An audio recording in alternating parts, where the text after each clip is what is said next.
All right. Hey, y'all. Welcome back to another episode of Dear Dr. Courtney. Thank you so much for being here today. As always, we're going to just jump right into it. Today, we are going to talk about how do I know if my therapist is right for me, right? So, I am a licensed marriage and family therapist. I have been providing direct therapy for the last 11 years. So, technically going on 12 years, which is like, woo, time goes by fast. But I want to talk to you all about a topic that a lot of times is kind of difficult to determine if you don't have a good baseline or understanding of what therapy is, what it should look like, and also how it should feel, right? Like if you've never been to therapy before, you've never talked to someone who's gone to therapy, you may be unsure about what that experience should feel like, how it should how it should unfold, how it should go. Okay. So I want to share with you some green lights that to look for as you are shopping around for a therapist that's a good fit for you, and it's going to help you meet your goals. You're going to feel comfortable with them, and it's going to meet your needs. Okay. So imagine you wake up one day, right? And you say, I think I want to start therapy, right? I want to start my healing journey with a professional, but I have no idea where to start. Your first step, okay, is if you have health insurance, I want you to go to your health insurance main website. They typically have a directory that is organized by the specialties of the providers. Look in psychology, psychiatry, mental health support and care, okay? When you click on that area on your insurance provider's website, it's going to populate a listing of all the providers that are paneled with the insurance that you have. Okay. Now it depends on the type of insurance that you have, where it may include the provider's name, typically their contact information, their telephone number, sometimes their address, and sometimes their photo. Okay. Now I'm going to say this because I'm being real with y'all, because I am both a therapist, but I am also a consumer of healthcare, right? And when I work with a healthcare professional, I want to work with someone who presents themselves as welcoming, as warm, as inviting. I feel like first impressions are a lot of it are it's good information, right? First impressions matter. And so if you find the name or the listing of a provider and they do have their photo, that's a bonus, right? You can look through that directory and you can kind of get a feel and an off of first impression, right? Of, do I want to add them to my list of providers to consider? I want you to write down at least 5, maybe 6 providers from that list that initially you feel like you may want to work with this person, okay? If their photo is not provided, do not feel any hesitation or do not feel bad actually Googling this professional, okay? If you want someone who is well established in the mental health industry, if you Google their name, they will come up on a variety of mental health directories. You will maybe see some blogs or some books that they have written. You may see something connected to their college where they went to school and when they were trained, got their education.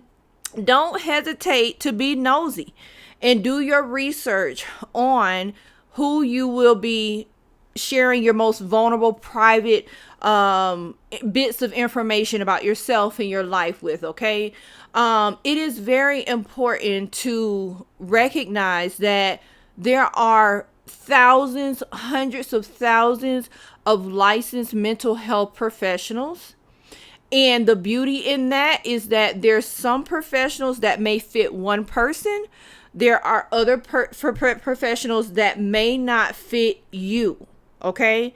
So don't feel like, well, this person was recommended to me, or this person is paneled with my insurance company. Click the first person, go with it, and say all therapy sessions will feel the same. All therapists are created equal, because that's just not true. It depends on your therapist's training background. It depends on their personality, because we bring ourselves into our business. It depends on their therapeutic approach, their philosophy about therapy. All of those things matter, right? So please do your due diligence. Again, it doesn't take very much. With technology, we are so fortunate to have information literally at the tips of our fingers, and within seconds we can gather lots and lots of information to make some well-informed decisions. So that's the first step. I would encourage you to, if you have insurance, look at the directory of providers in the mental health, psychology, and psychiatry category. Write down 5 or 6 providers that seem like you may want to work with them. If their photo is there and it can help inform your decision, that's great. If their photo is not there, don't hesitate to Google them and see the work that they have done or already are doing, okay? If you don't have health insurance, the process is similar, okay? But what you will be doing is you will go to a reputable, want to emphasize, a reputable, established, well-known mental health directory.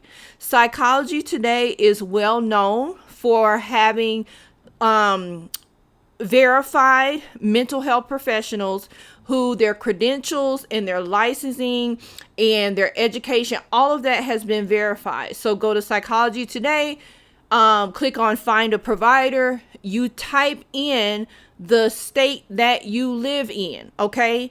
Because you don't have to work with a mental health provider that lives in the city that you live in.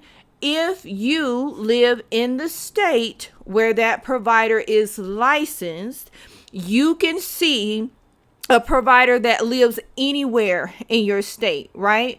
I know that this is a question that comes up all the time regarding telehealth and remote therapy and all these kind of things.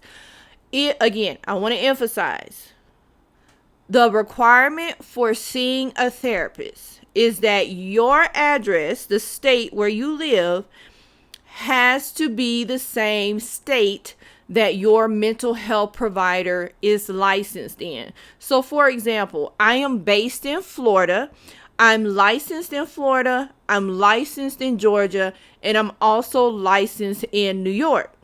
This allows me to provide services to individuals that go well beyond the city that I live in. So I can provide services to anybody with a Florida address, anybody with a Georgia address, anybody with a New York address. Okay? I hope that's clear.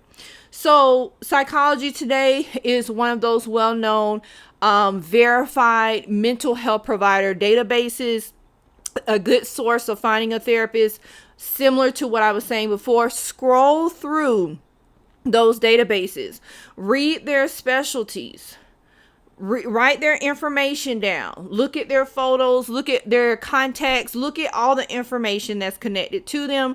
Do a separate Google search if you want. Psychology Today is very good in their directory that it requires you to include a bio. It inquires providers to include their education, their licensing, the type of insurance they provide, or if they don't provide insurance, their fee is listed. So mental health databases like Psychology Today are very good in trying to consolidate all the information that is typically asked in order to make a well-informed decision about, is this my therapist? Is this a therapist to try? Is this therapist possibly a good fit for me? Okay. Another database specifically for women of color is Therapy for Black Girls. There's one more, I believe, Clinicians of Color. have their own database. There is also a database called Therapy for Black Men. Trying to see if there's another one that comes to mind. I think that's it for right now, but you're kind of getting the gist of what I'm saying, right? The way that you locate and vet your therapist options, I will always encourage to start with providers who are listed on clinical databases, whether it is a purely mental health clinical database or is a clinical database that is embedded inside of a insurance provider's website. What that does is it gives you an extra layer of protection when it comes to verifying the legitimacy and the quality of the mental health provider. I am in private practice, right? And there's no shade to private practice providers. However, I do believe that it strengthens, well, besides the fact that I've been providing therapy for almost 12 years, but imagine years and years ago when I was just starting out, it supports my legitimacy in the field when I am also tethered to more established mental health providers, directories, companies, etc. Okay? I want to share with you some additional options for those who may be saying like, therapy is expensive. I have to address this, right? I'm not going to lie. Therapy is expensive because of the amount of work and the amount of planning and processing and liability that comes with being your therapist. So I'm not going to deny that, right? But I do want to mention something really quickly. If you know Lil Duval out of Jacksonville, Florida, right? We love him. He's a comedian, and that's all I'm going to say about that. But he posted something and said, therapy is for rich people.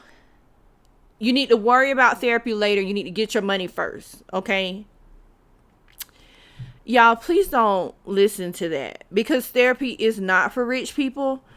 Now, paying out of pocket, hey, maybe so. That's something different. But if you don't have a lot of financial resources, bandwidth, whatever, after you pay your bills for therapy, if you don't have health care, please, please, please do not assume that therapy is not something that is accessible to you.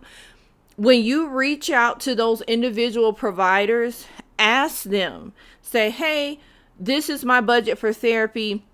Is there any way that you can work out a payment plan with me?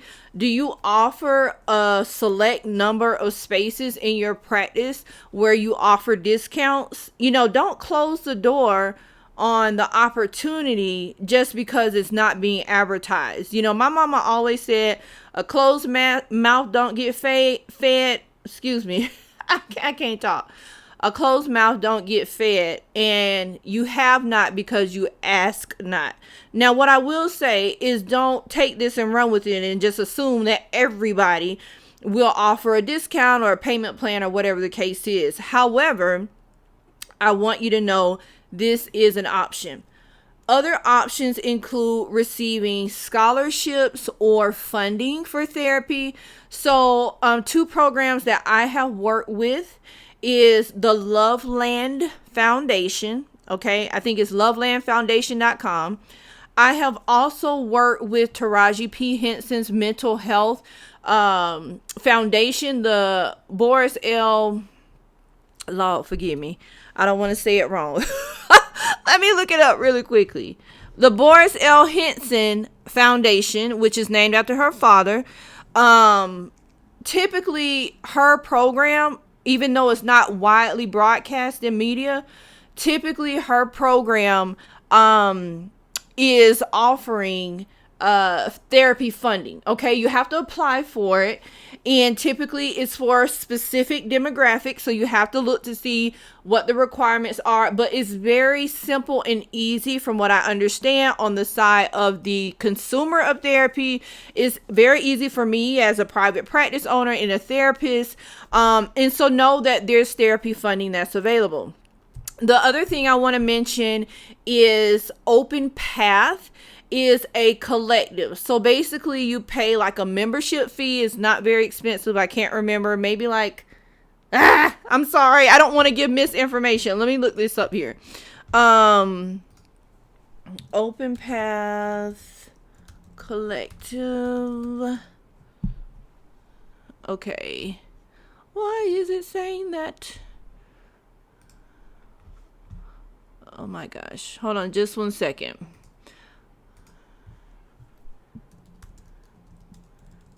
Path Collective. Oh gosh. Okay, I don't know what's going on with my computer, so let me just look it up on my phone.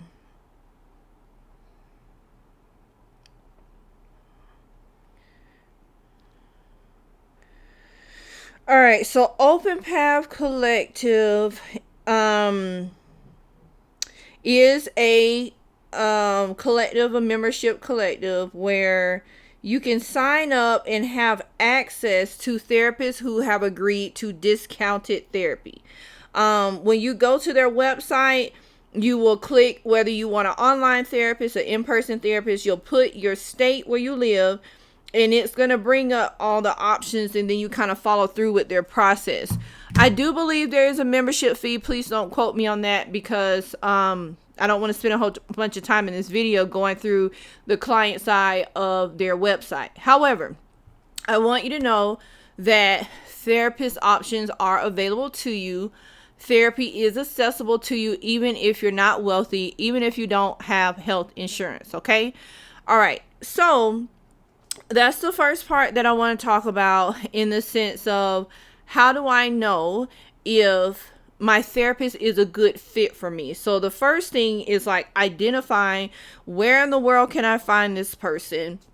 Once you have found them on a directory, you have your list of 5 or 6 therapists. That's when your work will begin, in the sense of vetting and sorting out and evaluating, is this therapist a good fit for me? Okay, so I'm going to pause here. This is part 1, and we're going to come back in just a moment and talk about part 2 of vetting whether a therapist is a good fit for you.